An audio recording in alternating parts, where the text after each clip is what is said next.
Hey, let's go over some Spurs news and notes, and then discuss free agent Klay Thompson and the Spurs.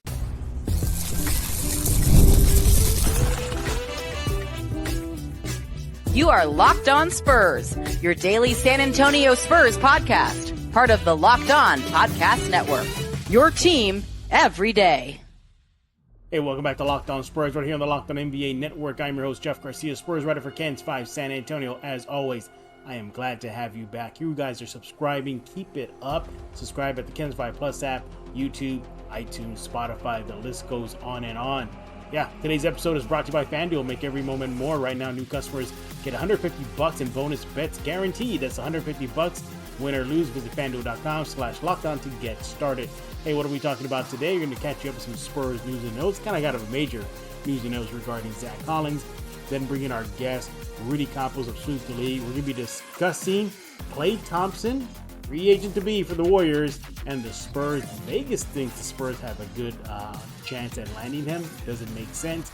And then talk about you guys, Locked On Spurs fans, what you are talking about over at the Locked On Spurs YouTube page. But first, some Spurs news and notes to catch you up here.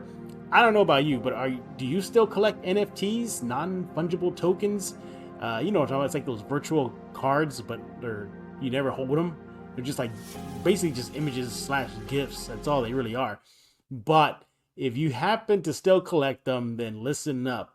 Recently, NBA Top Shots, which makes NBA licensed NFTs, had a sale of basically Wemby's first debut in the NBA versus the Mavericks in San Antonio. That NFT of that, it was one of one. One exists, and somebody bought it out in Los Angeles for $145,000. Paid $145,000 for something that's not even tangible, that just exists in the computer world. But yeah, bought it for $145K. And that begs the question, how far would you go, Spurs fans, to say, you know what, I'm going to buy me a Wemby or just anything Spurs related collectible item, whether it be an NFT or pop or artwork, whatever it is. $145,000, that's a lot. Love you, Wemby, but I don't love you that much. I'll tell you that much. No way. Yeah, that article is over at kens5.com/Spurs. Another Spurs news, and we're going to be discussing in depth about this in just a few minutes. Las Vegas released, one Las Vegas odds maker released its odds regarding Klay Thompson and where he might land next season. The Spurs are on the list, top 10 teams. What do you think? Yay, nay, Klay Thompson? Yeah, well, we're going to be discussing that in just a few minutes. Perhaps the biggest Spurs news of late is the Spurs announced that Zach Collins will undergo surgery for a torn labrum in his shoulder. So, yeah, it happened during the Spurs final game versus the Pistons. Of course, it wouldn't happen in that finale there. But yeah, the Zach Collins underwent an MRI, and it revealed that, yeah, he did tear it in his right shoulder, to be exact. And so he just sucks. You know, he's gone through so many injuries. I remember that period of time he was a Blazer, just, foot injury after foot injury, and then was away from the game, came back, Spurs gave him a shot. He played a couple of games for the Austin Spurs. Finally, he's having a good season. Now, Collins is scheduled to have surgery soon, but he's expected to make a full recovery by the start of the 24-25 season.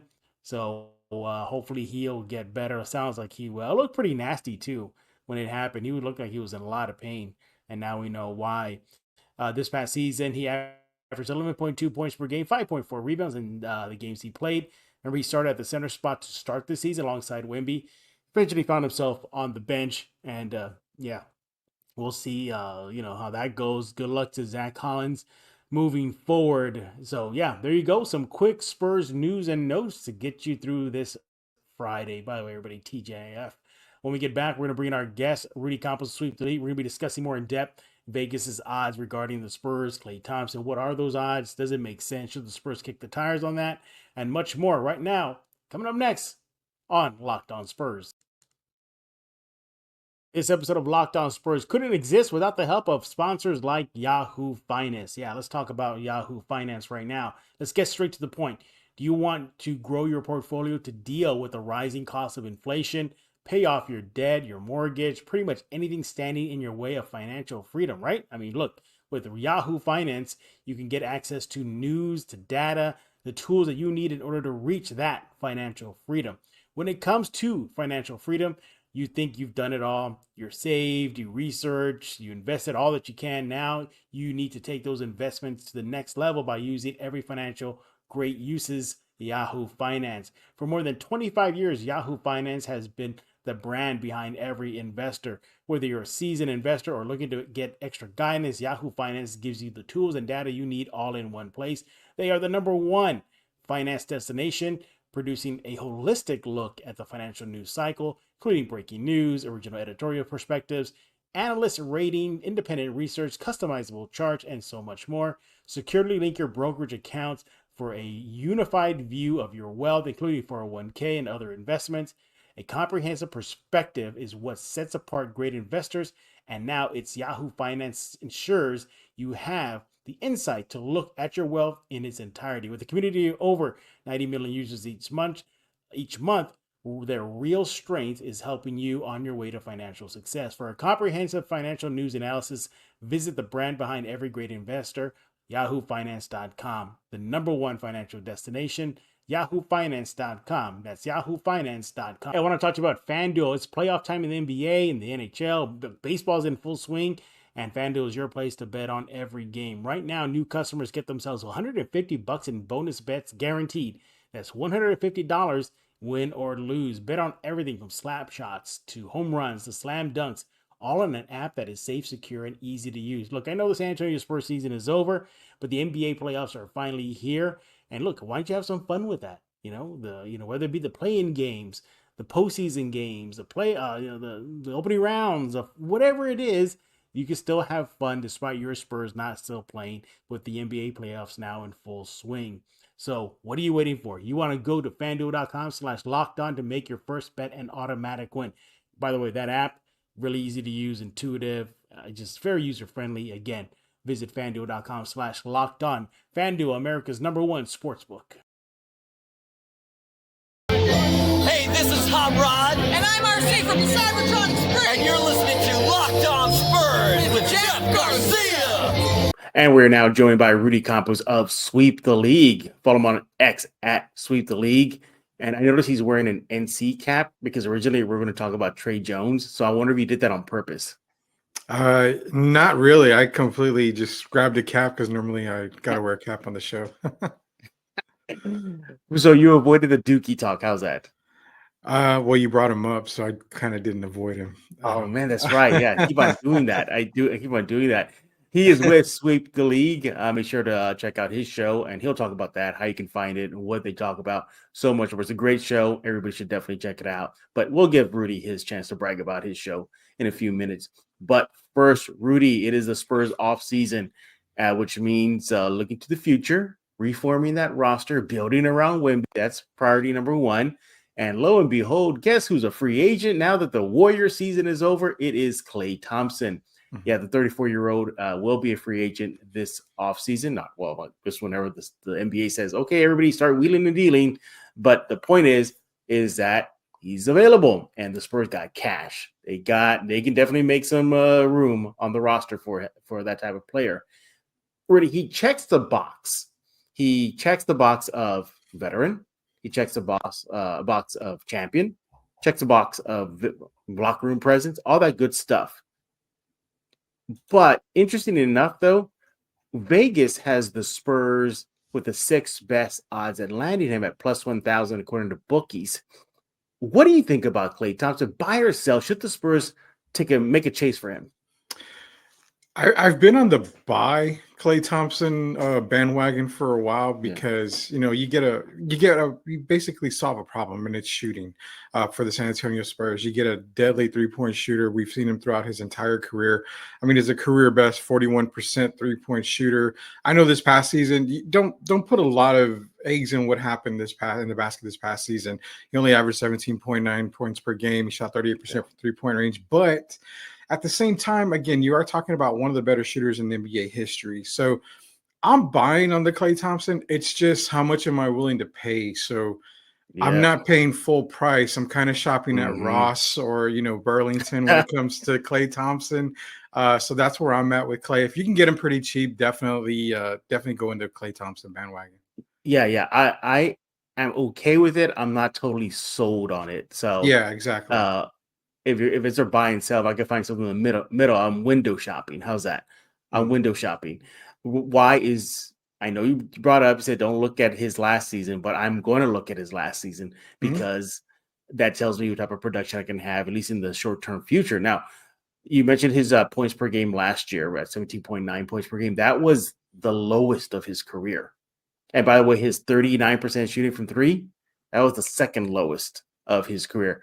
Why do I take a pause on Klay Thompson? Is because is that a sign that he's past his prime? I mean, clearly he is. He's past his prime, but he's already like on a rapid decline where you're probably going to get negative returns if you sign him. San Antonio signs him, that is. Also, too, I mean, he's not old for mhm. NBA standards, and I would like to have him. He's 34 years old. I think that's the type of presence this young Spurs team needs. But there's 34-year-old still producing, then there's 34-year-old who is coming off nearly 2.5 years of injuries, kept them out for 2.5 years. For me, Rudy, I agree. I think it's the sticker price. It's the sticker price. What does he gonna want in return if he dares to leave Golden State? Do you think there will be a market for him? Do you think other teams will be chasing him?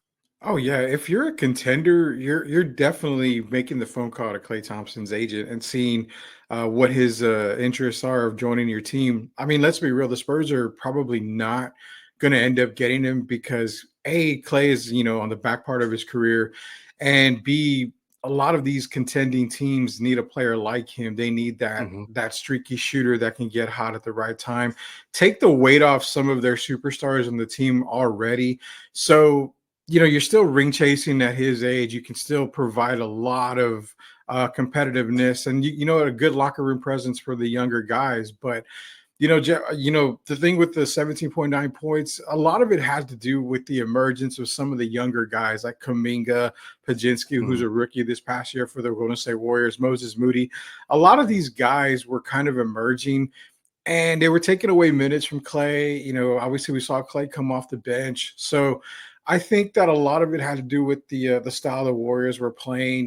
They had to mix it up. Obviously, they missed the Mhm. playoffs, so it's been a long time since they've missed the playoffs, and it's just kind of Steve Kerr kind of doing one of those pop things where he's just kind of trying to figure out what to do, get his team on the right path. But I I think the Spurs are going to maybe kick the tires on Klay Thompson. I really don't see him coming here because not only that, he's coming off making $43 million. He's still going to Yeah. look for a massive deal. So I mean, he may not get 43, but he's probably still looking in the 20 to 25 range. There's some teams that'll Mhm. pay him. I don't expect the Spurs to pay him that much. Yeah, if the Spurs are gonna pay that kind of bill, I think they'll chase maybe a younger veteran. Does that Younger, make sense? yeah, Yeah, a younger younger point guard. veteran, yeah, who's maybe not on the back end of his career, maybe hitting his peak already. Now, Bookies also has the leader of the packs when it comes to chasing Klay Thompson. Obviously, the Warriors, they're number one with plus 300 odds. 76ers come in second at plus 325. And then the Lakers come in at plus 450. For me, I think ultimately he'll stay in Golden State. You look at what Steve Kerr had to say after the exit for the Warriors, saying we need him back, they want him back, he has to stay. I mean, they obviously they move on to stay there, so I think he'll stay. But can you see him flirting with the 76ers or the Lakers or just a power team in the NBA to maybe chase that final ring? I 100% do. And the reason Yeah, why is because Golden State is, I think they're over like 175 million on the cap going into yeah. next season. So they're still way over the cap. Now Hmm. they can probably have to trade Chris Paul, who's at 30.8 million to free up money to sign Clay. But Hmm. ultimately, I think if I was to be a betting man, which I kind of am in some instances, if you're talking about the top three teams, the Warriors, Sixers, and the Lakers, I think ultimately he may go to the Sixers. It makes a lot more Really? sense for him to go there. Play with a big Yeah. man like Joel Embiid. You've got a rising star in Tyrese Maxey. Tobias Harris is the question mark because I feel like he may be gone in the offseason, which would free up a spot for Klay Thompson on that team. I mean, come on, let's be real. When you're a shooter, the best person to play with is a dominant big man. Joel Embiid is that. He's probably one of the more dominant big men in the NBA. So I would put my money on the Sixers out of those three teams. The Warriors just have they owe way too much money to sign Klay to unless he's going to take a veteran minimum or less than 15, 16 million, which I don't see happening. If he gets more money elsewhere, I think he's gone. Yeah, interesting though. If the Spurs were to land him and sign him, it would be almost full circle because when he was entering the draft, the Spurs targeted him. There's been several articles about this. Everybody just Google it, and the Spurs worked him out. The Spurs thought he was going to be the next Manu Ginobili for the roster, and they actually targeted him. And unfortunately, he went off the board in his draft. So for the Spurs to add, obviously, he's in the back end of his career, so there's that. But if the Spurs were to sign him, nobody would feel like one of those Spursy signings. You remember when the Spurs chased Steve Kerr, Danny Ferry, Porter. It feels like that kind of signing if it were to come to fruition, Rudy. Yeah, because I mean, you were mentioning guys, you're getting a lot of these superstars in the back part of their career. I mean, you can go on with Glenn Robinson and Tracy McGrady. Of course, we talked about Dominique Wilkins one time. It seems like it could go full circle. Does it make sense for Klay to be in San Antonio? Yeah, I mean, I just mentioned the dominant big man. You couldn't see any more of a dominant person than Victor Wembanyama this past year, especially for a rookie. So it makes sense for him to be here. But it's the price tag. He's probably going to give a team that's a contender more of a discount than he is a team on the rise. And knowing that the Spurs are going to have about $34+ million available in free agency, he's going to want a bulk of that. And that's what's kind of scratching me, in the wrong way, because it's like, if it was the Sixers and they're contenders, he's probably going to say, okay, I'll come in for 16 a year. But if it's the Spurs, I'm going to have to work a little bit harder. I need 25. Just doesn't make sense to me. But again, we don't know right now. Yeah. He had a disastrous play-in showing. Just horrific. It was bad. He went over from the 3 line, missed all 6 3-point shot attempts, just would scoreless. He's just not there. So who knows? Perhaps a new address will revive him. Playing with Wemby will revive him. That'll be some floor spacing for him. The Warriors don't have currently a dominant big man. Wemby will command a lot of attention in the paint. Teams are going to be scheming differently next year for him. They're probably going to double team him every touch. They're probably going to just really get physical with him. So there's that, and he would obviously help Wemby in that issue. I definitely can see him working with him. At the end of the day, though, I would not be mad if one day you and I wake up and we see a Spurs press release and they announce that they signed Klay Thompson. I would be, okay, that's not horrific. Just show me how much it is, and if it's a reasonable price, let's rock and roll. Yeah, that's kind of the way I'm feeling. If I'm like, okay, cool, awesome, but if I end up seeing, they signed him, for $22 million a year, I'm like, oh man, I don't know about that. Well, that's kind of using some cap space you didn't want to. Yeah, no, what I'm just dreading? Another like Paul Gasol contract. You remember Paul Gasol was in the back end of his career and they gave him like a pretty hefty deal. I don't think the Spurs should do that with Klay Thompson. You obviously you don't want that to happen. You're making that very clear. But do you think, even though at least this odds maker bookies has the Spurs among top teams to chase him, do you think the Spurs' effort should be elsewhere though? They should be all over the place. I mean, the Spurs should be top 5, top 6 in every major free agent coming up this season and next season. I mean, the biggest thing is I think they have the second most cap space going into the offseason. So, I mean, other than I believe the Charlotte Hornets have number 1. But, I mean, the Spurs being that much cap space, and then you kind of already have your centerpiece when it comes to Victor. They should be in every single free agent's phone. They should be leaving inbox messages for him every single day, trying to figure out what they're going to do. But I think, offseason wise, I think we both have said it pretty much, a lot, and kind of beating a dead horse is that to me, it's probably going to be a quiet offseason. I don't expect a whole lot. Maybe you might see a trade somewhere. But I fully expect a quiet offseason. But don't get me wrong, they're going to do their due diligence and they're going to make phone calls. Just make sure you're not the GM. You might trade everybody by now. You made it very clear. You'll take phone calls even on Wemby. I've said it before. I'll say it again. If you're not doing that, you're not doing your job. I mean, not saying you have to trade them, but you should take phone calls on everybody. You know what? Too, also about Klay, I think he's at the point of his career where if let's just say he says, "Okay, Spurs, I'm going to join you guys. Thank you for the reasonable offer," and away we go. I think he will be okay taking a bench role. What do you think? You think he'll serve in that role? He did it for Golden State, but I mean, obviously that's Golden State. I think he would do it with Popovich there. He's coming from the Popovich tree, coaching wise, dealing with Steve Kerr. I don't know. I would keep him off the bench. Would you have him a starter or a bench? So coming off the bench would probably be the Spurs thing to do with him. But considering who's on the roster, if you have this exact same roster and add Klay Thompson, I definitely would have him as a starter. I think Keldon Johnson coming off the bench made a lot more sense for the San Antonio Spurs. So I would definitely put Klay over Keldon on the starting five. But again, it just depends on who's on the roster that's going to determine that outcome. He is Rudy Campos of Sweep the League. You can follow him on X at Sweep the League. When we get back, we're going to talk about you guys, Locked On Spurs fans. You guys are leaving a lot of comments on the YouTube page. That's next right here on Locked On Spurs. Hey, I want to talk to you about LinkedIn Talent Solutions. When you're hiring for your small business, you want to find quality professionals that are right for the role. That's where you have to check out LinkedIn Jobs. LinkedIn Jobs is the tool that you need to help you find the right professionals for your team faster and for free. LinkedIn isn't a job board, okay? LinkedIn helps you find professionals that you can't find anywhere else, even those who aren't actively searching for new jobs, but yet might be open to that being you to fill in the perfect role. Basically, LinkedIn Jobs is exactly what you want. In a given month, over 70% of LinkedIn users don't visit other leading job sites. So if you're not looking on LinkedIn, you're looking on the wrong place. LinkedIn, 86% of small businesses get a qualified candidate within 24 hours. Hire professionals like a professional on LinkedIn. LinkedIn knows that small businesses don't have time or maybe the resources or wear so many hats and might not have time to basically just look for new employees to hire. LinkedIn is constantly finding new ways to make the process easier. They even launched a new feature that helps you write job descriptions and make it the process easier and quicker. 2.5 million small businesses use LinkedIn for hiring. Post your job for free right now at linkedin.com/LockedOnNBA. That's linkedin.com/LockedOnNBA to post your job for free. Terms and conditions apply.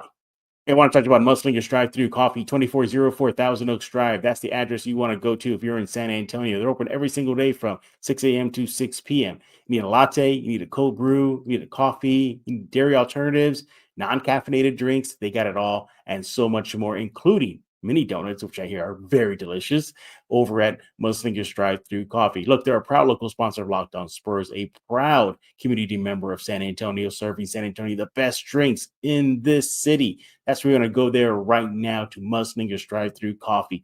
Hey, they have this Lightning Bolt series. Basically, it's like an energy drink that'll get you going through the day. Just a heads up, they're now using Lotus Energy. That's 7 power plant extracts. Same effect as a Red Bull, but again, with those added ingredients of the 7 power plant extracts from Lotus Energy. That gives them more flexibility to create new drinks. But if you still want the Red Bull in your Lightning Bolt series, they'll still do that for you. Just keep in mind the default will be Lotus Energy. Hey, speaking of those Lightning Bolts, they have one drink called the Alien. That's in honor of Victor Wembanyama. So go check it out right now. Get that drink. It's very delicious. So Lightning Bolts, they'll have that Lotus Energy. They'll still have the Red Bull for you. They'll keep you powered up all day. Go get you one right now. Follow them on social media at Mudslinger SATX. They're very interactive. They love chatting with fans. And you want to go there right now, everybody. 2404 Thousand Oaks Drive, open every single day from 6 a.m. to 6 p.m. Go there right now because life is too short for bland coffee.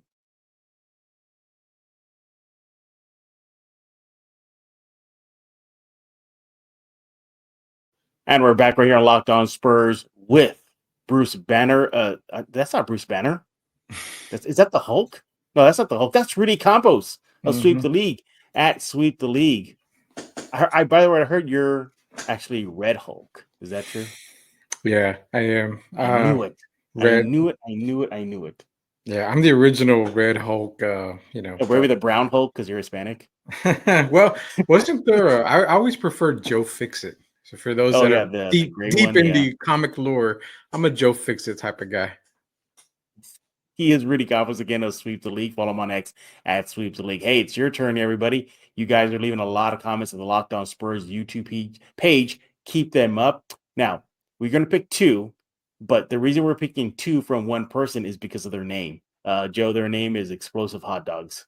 I don't know if that's some sort of innuendo there. I don't know. Maybe it is, but it is user friendly. It's Disney safe here at Locked On Spurs Explosive Hot Dogs. So we'll get two from him simply because of the funny name. But let's start off with his comment regarding roster overhaul. He says, from what I've seen, given the Spurs' improvement at the end of the season, I don't think scrapping the core is wise. If the draft doesn't give them a strong shooter, though, then why keep the pick, spend some money, give the spot to someone who has something San Antonio can use? Left a long comment, but that's basic gist of it. What are your thoughts on that? He's saying don't blow up the core yet based on how the Spurs ended the season. Your thoughts? Yeah, I mean, I think they're going to bring the same team back next year. You're not going to see very many Yeah. changes. If you do, it might be a big trade, which again, Mm-hmm. it's kind of hard to make bigger trades in the NBA because you're giving up core pieces. You're going to have to give up draft picks that you've acquired over the years. But one guy to be looking at, and it's kind of weird. It kind of happened at the perfect way. Jeff is um, he didn't get run all year, but yet Devontae Graham decided to make a presence Mm-hmm. known at the end of the year, and he made a huge presence known at the end of the year. So look for maybe a Devontae Graham because he's going into next year on a final year of a contract, which is gold for a lot of teams wanting that extra cap space going into the following year. So Devontae Graham might be one of the move, part of a trade piece if anything happens, but I kind of agree. The draft this season is meh at best. So, I mean, if you want to get rid of some draft picks for this year, you can just sign a couple of guys. If you can make a trade, make a trade. But I think you're right. The core of this team's going to be back next season. I don't see any significant moves happening. Yeah, me neither. I don't. I mean, I see a little veteran move here, like maybe Osmond leaves, but they bring in another Osmond-like type veteran, Yeah, something like that. yeah. I could definitely see that. What one guy I'm looking at though, heading into the new season slash off season is the future of Mamu. Will do the Spurs keep him? I think he made a lot of efforts slash showing on the court to stay on the roster. We'll definitely discuss him in a future episode of Locked On Spurs and his future with the Spurs. But he's a guy I think that's really forcing them to really evaluate whether to let him go or not. I could definitely see them letting him go because we've seen the Spurs let players of his ilk walk. Remember Boban? Boban Mhm. wanted to stay, but the Pistons gave him like a ridiculous deal, and they're like, "Yeah, go." I mean, something like that. I think they'll say, "Mama, you got to go, chase that money."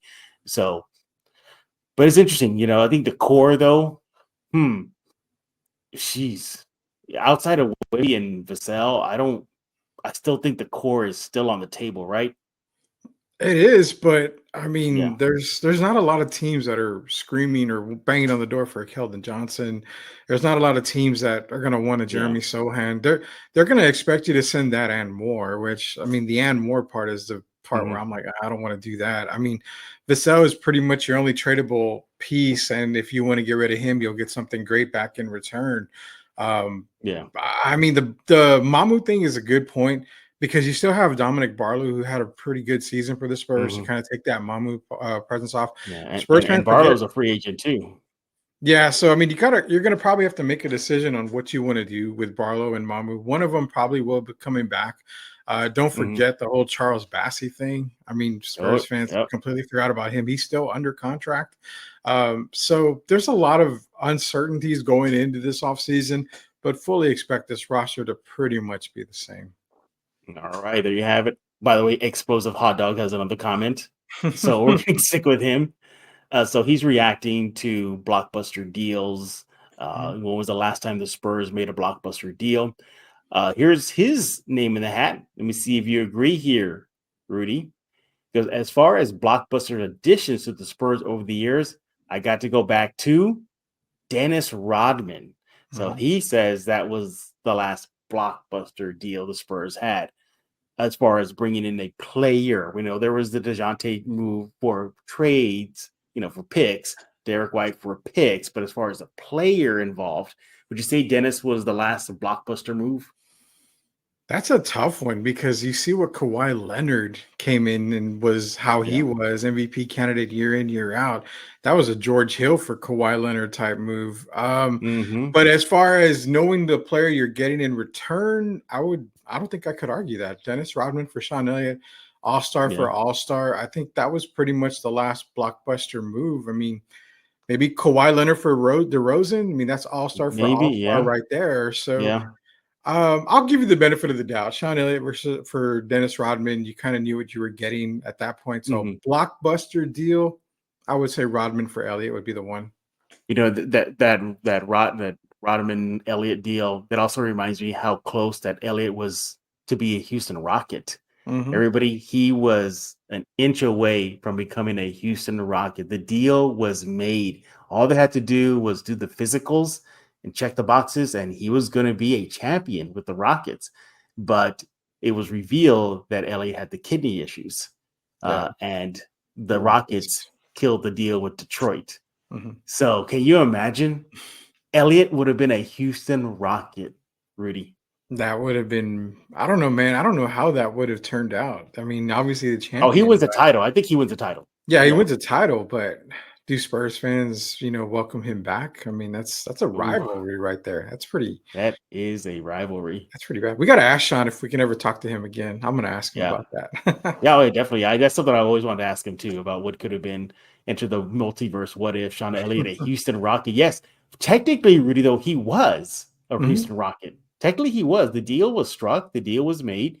All we got to do is check the boxes and then make it official. But it didn't get to the official level, and that was it. But it was fate, because then he became a Spurs. Spurs traded back for him, and they go on to win the '99 title. So it was all fate. Hey, thanks for everybody leaving those comments. Keep them up. Rudy, what is going on with Sweep the League? So Sweep's been not online or on the air for a little while. Working with Joe at Alamo City Podcast Network, we were on Monday through Friday, but we're going to probably go to one day. My new job's kind of taking me a lot more time, and it's taking a lot more of my time. So we're probably going to end up going to one day. But being I'm going to give you a flashback here, Joe. I'm going to give you something here. I'll keep everybody posted on Sweep the League, but I'm going to give you a little insight here. I've never seen Seinfeld until recently, an episode. Okay. Now, I don't know if it's just me, but for everybody out there that's seen Seinfeld, I'm on season 5 or 6, I believe. Yeah. To me, Jerry Seinfeld's never been funny. Is it the characters outside of Seinfeld that make that show good? Yeah, it's definitely the side characters, the group around him. Now, Jerry does have his moments. There are some fun moments, but the bulk of the heavy lifting is done. Whether it's Kramer, whether it's Costanza, whether it's Newman, whether it's Seinfeld's parents. For sure. Again, Seinfeld does have his moments. He has some funny moments. For me, it was the puffy shirt episode. I think that was funny. By the way, they do make a reference to the San Antonio Spurs in the season, which you see how they reference, unless you saw it already. I think I remember, yeah. What else? But for sure, you look at the side characters, they really, really carry the thing. I saw that show at its peak in its heyday. And at that time, I wasn't living in New York City. And then when I left to New York City and lived there for almost nearly 2 decades, when I rewatch them now, I have a better appreciation for it. I have a much better, I can understand more about the inside jokes, that I can go deeper with them because it's based in New York. And, but it is, and, by the way, yes, New Yorkers sometimes do act that way. There's somewhat of an exaggeration. I was going to ask you. There is somewhat of an exaggeration, but there is a little bit of truth to how the characters and even like the random people that show up, the people on the sidewalk or the frequent guests, there is a little bit of truth. That's how exactly New Yorkers act. Very neurotic, very, they repeat a lot. That's what I caught right away. So, for example, you would go to a deli and I want a sandwich. What kind of sandwich? Whatever, a turkey sandwich. Did you say turkey sandwich? Yeah, turkey sandwich. Okay, but what kind of turkey? Okay, this turkey. But you said turkey sandwich. They talk like that. They Yeah. repeat a lot, and you got to Yeah. keep up. And that's why sometimes New Yorkers are very forceful because they don't want to go through that. So they'll say, "Hey, I want a turkey sandwich." Okay, I got you. Yeah. So it is interesting, but It's crazy. yeah. It's a crazy thing. I'm actually enjoying the show, but like Mhm. for me, like I said, I've never been a Jerry Seinfeld fan. I haven't found him funny in the episodes, but I don't know if it's me again, but I could have really done without the stand-up parts on Seinfeld. It kind of seems like it's just Well, I think they're just trying to set up the story because he's basing his stand up mhm. on his life in the show. So that's what you Okay, see, know, that never yeah. came across my mind. I tend to fast forward to those parts. Yeah, if you listen to his jokes to open the show, he'll talk and whatever. Hey, I went to get a soup, and sometimes you eat a line, you don't get soup, and what's that about? And then they go into the Soup Man episode, I have or yet to see that one. I'm yeah. curious. So yeah, but definitely check it out. For a minute, I thought you were Jimenez because not seeing stuff that everybody should have seen by now. Oh So yeah. yeah, Now, man, I was more sports oriented back then when Seinfeld was a yeah. peak day, playing basketball, watching basketball, every sport. So now in my back end years, I'm starting to watch episodes of stuff that I failed to watch while growing up. He is Rudy Campos of Sweep the League. Again, check him out on X at Sweep the League. Look up his show on YouTube. Just type in Sweep the League and you'll find it. Subscribe to it right now. Hey, we're done talking. We want to hear from you. We told you how you get a hold of Rudy and his thoughts. What are your thoughts on Klay Thompson? Explosive hot dogs comments on the YouTube page. Let me know on the Locked On Spurs YouTube page. Leave your comments. We'll read them throughout this offseason at YouTube. And then you search on there, Locked On Spurs. Pretty simple. We'll be back next week talking all things silver and black, trying to organize a big roundtable to wrap up the year. But sometimes you got to deal with Ken's five guys, and you got to work with their schedule. So we'll see how that plays out there, Rudy. But for Rudy Campos, I am Jeff Garcia. We're going to put a lock on this episode of Locked On Spurs.